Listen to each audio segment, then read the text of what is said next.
अब हम एक्सरसाइज 1.1 का क्वेश्चन नंबर 4 स्टार्ट करने जा रहे हैं। क्वेश्चन नंबर 4 की स्टेटमेंट है, for z belong to C show that z plus z bar over 2 equal to real into z। यानी कि जब हमने क्वेश्चन नंबर 1 का पार्ट नंबर क्वेश्चन नंबर 4 का पार्ट नंबर 1 सॉल्व करेंगे तो उसका बेटा स्टेटमेंट हमारे पास है z plus z bar divided by 2। यानी कि जब हम इसको लेफ्ट हैंड साइड को सिंप्लीफाई करेंगे, इसका जो आंसर है वो हमारा रियल फॉर्म में आना चाहिए, यानी कि रियल नंबर्स की फॉर्म में आना चाहिए। तो स्टार्ट करते हैं इसका। Let z equal to a plus b iota, then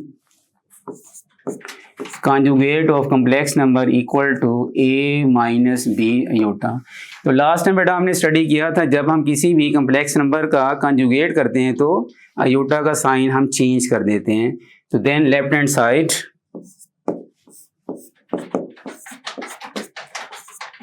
z plus z bar divided by 2, तो z equal to a plus b iota plus z bar equal to a minus b iota divided by 2। b iota से cancel हो जाएगा, plus minus, then a plus a equal to 2a divided by 2, then 2 से cancel, तो बेटा हमारे पास answer is a which is real. तो हमने राइट हैंड साइड में यही सिंप्लीफाई करना था कि हमारा जो आंसर है वो रियल फॉर्म के अंदर आना चाहिए जी। क्वेश्चन नंबर 4 का अब सेकंड पार्ट स्टार्ट करेंगे। लेफ्ट हैंड साइड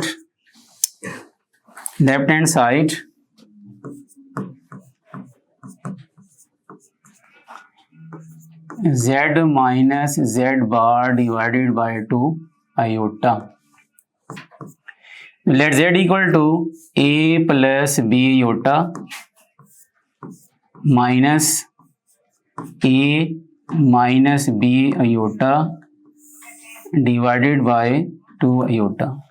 ब्रैकेट्स को ओपन कीजिए, a plus b iota minus, जब हम ब्रैकेट्स को ओपन करते हैं तो साइन बेटा क्या होते हैं, हमेशा चेंज हो जाएंगे। a माइनस b आयोटा, तो minus minus plus divided by 2 iota, then a से cancel, b iota plus b iota equal to 2b iota divided by 2 iota.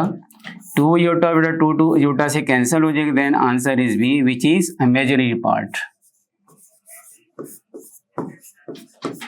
तो हम इसको as it is i m into z भी लिख सकते हैं, क्योंकि जब हमने शुरू में राइट किया था z equal to a plus b iota, जो हमारे पास b बेटा नंबर आ रहा है वो किसको रिप्रेजेंट करता है, उसका इमेजिनरी पार्ट को रिप्रेजेंट करते हैं। अब हम चलते हैं क्वेश्चन नंबर 4 का, इसका जो थर्ड पार्ट है उसको डिस्कस करते हैं यहाँ पर। क्वेश्चन नंबर 4 का थर्ड पार्ट है z mod square equal to z multiple z conjugate जी। तो सबसे पहले बेटा हमने लेट किया था यहाँ पर z equal to a plus b iota. देखिए बेटा इसकी लेफ्ट हैंड साइड में लिखा हुआ है z मॉड का स्क्वायर। अब मॉड से बेटा क्या मुराद है, यहाँ पर इसको बोलते हैं हम modulus of A complex number. जब हमने किसी भी कम्प्लेक्स नंबर का मॉडुलस मालूम करना है तो रियल पार्ट और इमेजिनरी पार्ट का सम स्क्वायर बेटा अंडर रूट करते हैं। तो real part is a square plus imaginary part is b square, then square root. taking square root on both sides, sorry, taking square on both sides, a square plus b square square root और whole का square. तो then z mod square equal square under root से cancel, then answer is a square plus b square. तो ये बेटा हमने इसकी left hand side को सिंप्लीफाई कर दिया है। अब हम इसकी करेंगे सेकंड यानी कि right hand side. No z dot z bar equal to a plus b iota and two, और z का हम क्या करेंगे बेटा यहाँ पर कंजुगेट कर देंगे a माइनस b आयोटा। अब देखिए यहाँ पर दो टर्म बेटा हमने राइट कर दिए। फर्स्ट टर्म आपके पास है a प्लस b आयोटा और सेकेंड टर्म आपके पास है a माइनस b आयोटा। तो यहाँ पर देखिए बेटा हमारे पास फॉर्मूले की फॉर्म बन चुकी है। फर्स्ट टर्म का square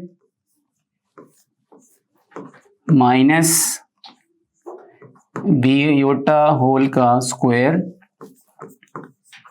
a square minus b square into -1 because we know that iota square equal to -1 है।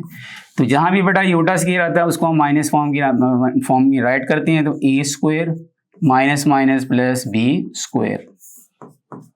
तो ये बेटा इसकी सेकेंड साइड सपोज कर दी, हमें आंसर राइट की है। अब इक्वेशन नंबर 1 और 2 को कंसिडर करें फ्रॉम 1 and 2।